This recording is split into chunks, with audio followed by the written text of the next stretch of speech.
Graça e paz a você, candidato à consagração. Este é o módulo 3, normas estatutárias e regimental. E esta é a nossa nona e última aula, conhecendo o nosso regimento interno regional, parte 3. Bom, em resumo, em relação ao que vimos na aula passada, analisamos brevemente os capítulos 4 a 8 de nosso regimento interno, o qual tratou sobre sistema federalista e cadastro de seus membros, das taxas e sua aplicação, da admissão de membros, dos direitos e deveres dos membros e das faltas e penalidades dos membros. Capítulo 9, da consagração de ofícios de oficiais e ministros.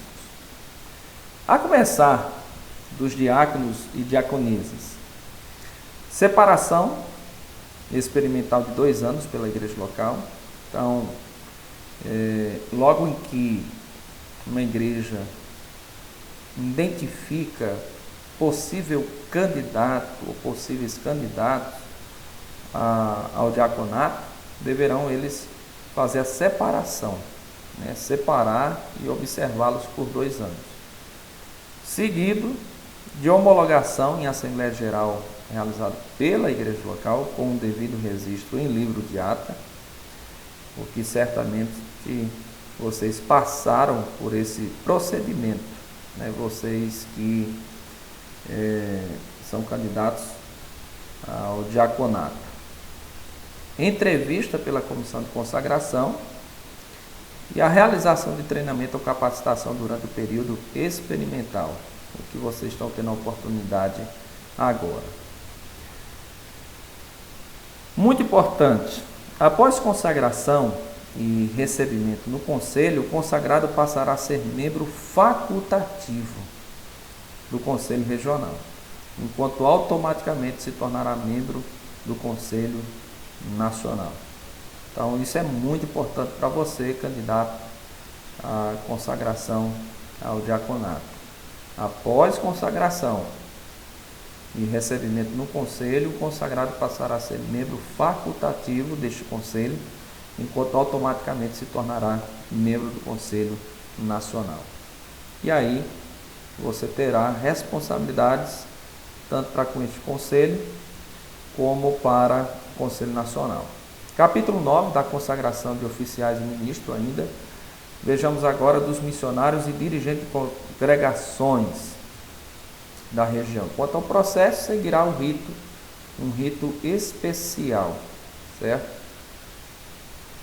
Podendo a diretoria executiva elaborar um regimento interno que trata especificamente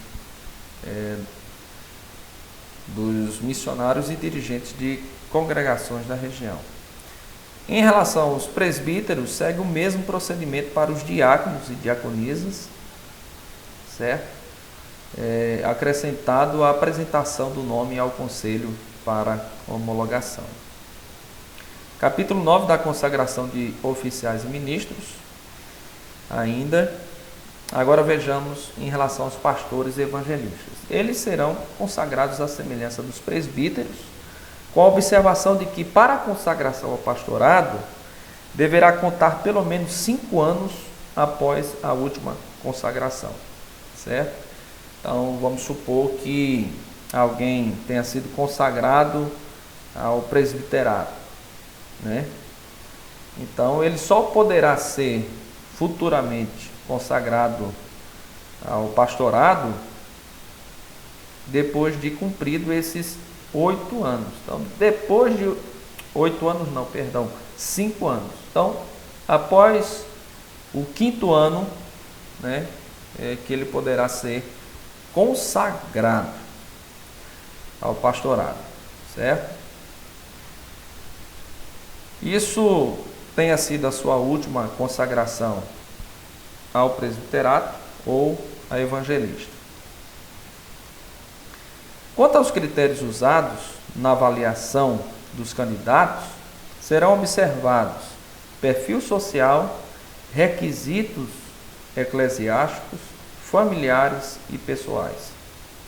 Então, esses são critérios de avaliação que deverão ser usados pela comissão de consagração, certo? para todos os candidatos, quer ao diaconato, presbiterato, quer a evangelista ou ao pastorado. Capítulo 10 da estrutura do governo e das responsabilidades corresponde exatamente aos capítulos 7 ao 14 do Estatuto Regional, porém acrescentado outras normas, os quais poderão ser vistos posteriormente, certo? Então, praticamente o que encontramos nos capítulos 7 e 14 do Estatuto Regional, encontramos no capítulo 10. Todo o capítulo 10 é dedicado exatamente a falar da estrutura do governo e seus departamentos, órgãos auxiliares, Assembleia Geral, Diretoria Executiva e por aí diante. Então, por conta disso, a gente vai passar para o 11º capítulo, que trata da receita, destinação e patrimônio.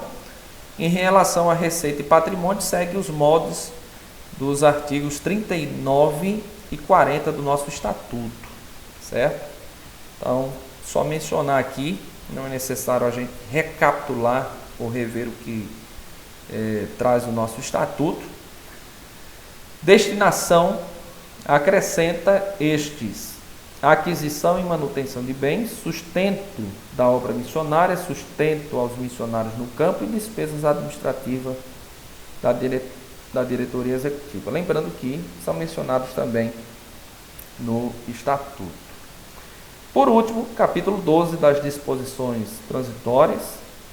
Os casos omissos no regimento serão resolvidos pela diretoria executiva mediante consulta ao estatuto e comissão responsável pela elaboração deste regimento. Então, poderá ser consultado a comissão que cuidou na elaboração do regimento interno, bem como poderá a diretoria executiva consultar o estatuto, para maiores esclarecimentos. Depois, passou a entrar em vigor após aprovação pelo Conselho Eclesiástico Regional durante a Assembleia Geral. E desde então, temos então esses dois documentos que são de fundamental importância, não apenas para o nosso Conselho Regional Eclesiástico, mas também para você, candidato à consagração. E esta foi a nossa 9ª e última aula deste módulo. Deus te abençoe e até o nosso próximo módulo.